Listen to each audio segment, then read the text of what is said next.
ये आकाशवाणी रायपुर है। छत्तीसगढ़ी समाचार बुलेटिन के संग शुभा मिश्रा के जय जोहार। अब सुनो आज के प्रमुख समाचार। केंद्रीय गृह मंत्री अमित शाह काली छत्तीसगढ़ प्रवास में रायपुर आई।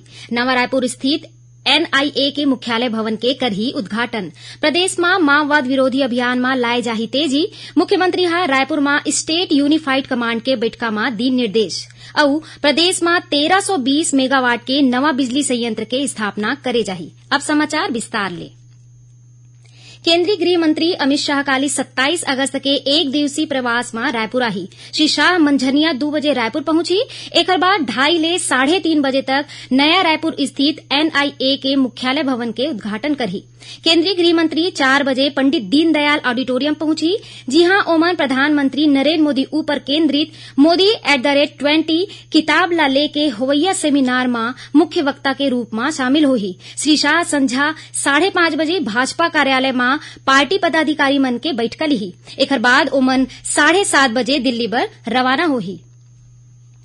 प्रदेश में माओवाद विरोधी अभियान में तेजी लाए जाही। ए बाद मुख्यमंत्री भूपेश बघेल आज रायपुर में आयोजित स्टेट यूनिफाइड कमांड के बैठका के अध्यक्षता करत किहिन। ओमन प्रदेश के माओवाद प्रभावित क्षेत्र मन में स्थानीय गांव वाले मनखे मन ला विश्वास में लेके माओवाद के खिलाफ अभियान चलाए जाए के निर्देश दीन। ए बैठका में माओवाद प्रभावित क्षेत्र मन में तैनात राज्य और केंद्रीय सुरक्षा बल के जवान मन के कल्याण के संबंध में घलो चर्चा करीन। मुख्यमंत्री माओवाद प्रभावित क्षेत्र मन में चलत अधोसंरचना के काम के सुरक्षा के संग निर्धारित समय में पूरा करे बर किहिन। बैठका में छत्तीसगढ़ राज्य के सीमावर्ती राज्य महाराष्ट्र, तेलंगाना, आंध्र प्रदेश और ओडिशा के रद्दा ऊपर सरलग निखरानी रागे के निर्देश दीन। जी हां, माओवादी मन के आए जाए के संभावना होथे। संगे संग सीमावर्ती राज्य मन के संग खबर ला घलो साझा करे बर जोर देगिस। प्रदेश में 1320 मेगावाट के नवा बिजली संयंत्र के स्थापना करे जाही। ए बाद मुख्यमंत्री भूपेश बघेल आज रायपुर में पावर कंपनी मन के समीक्षा बैठका के दौरान कहिन।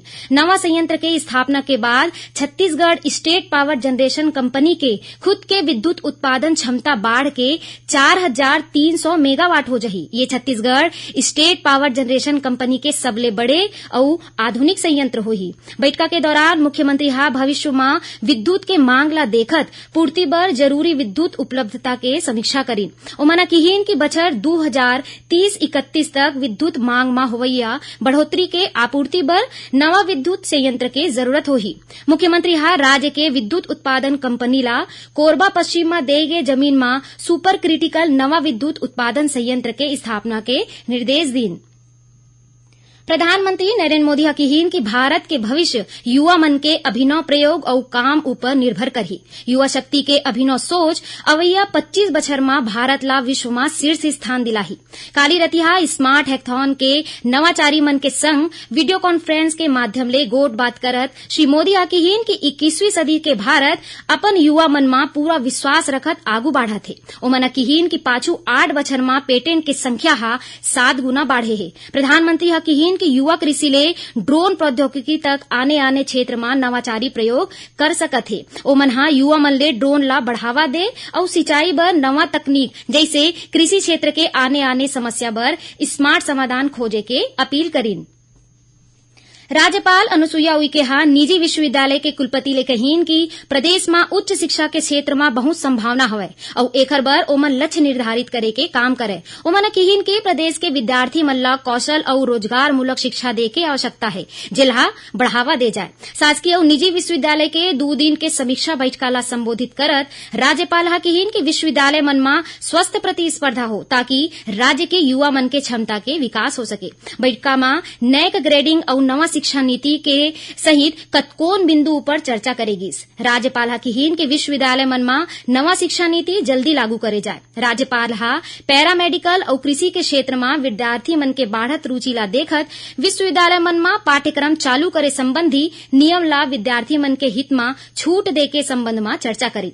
बैठका में राज्यपाल एनएसएस, रेड क्रॉस और स्काउट गाइड के गतिविधि ला घलो विश्वविद्यालय मन में प्राथमिकता के संग आयोजित करे के निर्देश दीन। ए बेरा में सुश्री उइके शासकीय विश्वविद्यालय मन के समान अच्छा काम करैया निजी विश्वविद्यालय बर कुलाध्यक्ष सम्मान प्रदान करे के घोषणा करीन। छत्तीसगढ़ी समाचार बुलेटिन आप मन आकाशवाणी रायपुर ले सुनत हो। छत्तीसगढ़ के खबर ले है आपके वास्ता और खबर के विश्वसनीयता ले है हमार वास्ता। आकाशवाणी समाचार रायपुर के प्रादेशिक समाचार बुलेटिन के संगे संग हमार समसामयिक कार्यक्रम आप रेडियो के संग अपन मोबाइल में घलो सुन सकत हो। आकाशवाणी समाचार फेसबुक, ट्विटर और यूट्यूब में घलो हावय। हमार फेसबुक पेज हरे Chhattisgarh news on AIR, Twitter handle CGAIR news और हमार यूट्यूब चैनल हरे छत्तीसगढ़ AIR न्यूज। तो अब रेडियो के संगे संग आपके मोबाइल के माध्यम ले हम आप तक पहुंचत हन। छत्तीसगढ़ के हर खबर पर सुनत रहो आकाशवाणी समाचार।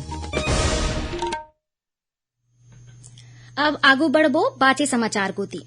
सुकमा जिला में पेदाकुर्ती पोटा केबिन आश्रम के 100 ले ज्यादा लइका मन में बुखार और जुकाम के शिकायत के बाद स्वास्थ्य विभाग हा सतर्क हो गए। जिला शिक्षा अधिकारी नितिन दंड सेना हा घटना के पुष्टि करत बताइन कि पोटा केबिन के 17 लइका मन ला दोरनापाल के अस्पताल में भर्ती कराए गए। एमले 2 लइका में डेंगू और 3 में मलेरिया के लक्षण पाए गए। जिला कलेक्टर हरीश एस हा स्वास्थ्य विभाग के टीम ला लइका मन के बने देखभाल के निर्देश दीन।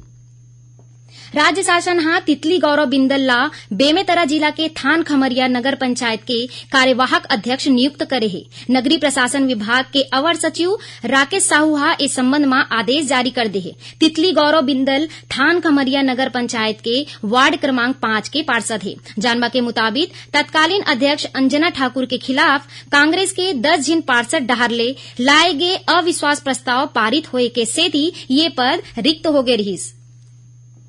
जांजगीर चांपा में कालीले 2 दिवसीय राज्य स्तरीय ओपन कराते चैंपियनशिप के आयोजन करे जाही। जिला कराते संघ और राज्य यूनाइटेड शोतोकान कराते एसोसिएशन के संयुक्त तत्वाधान में होवैया ए प्रतियोगिता के उद्घाटन काली संझा राज्य गौ सेवा आयोग के अध्यक्ष महंत राम सुंदर दास करही। ए स्पर्धा में जांजगीर चांपा, कोरबा, रायपुर, बलौदाबाजार, रायगढ़, दुर्ग और बिलासपुर के संग आने आने जिला के 300 ले ज्यादा महिला और पुरुष खिलाड़ी मन भाग लिही।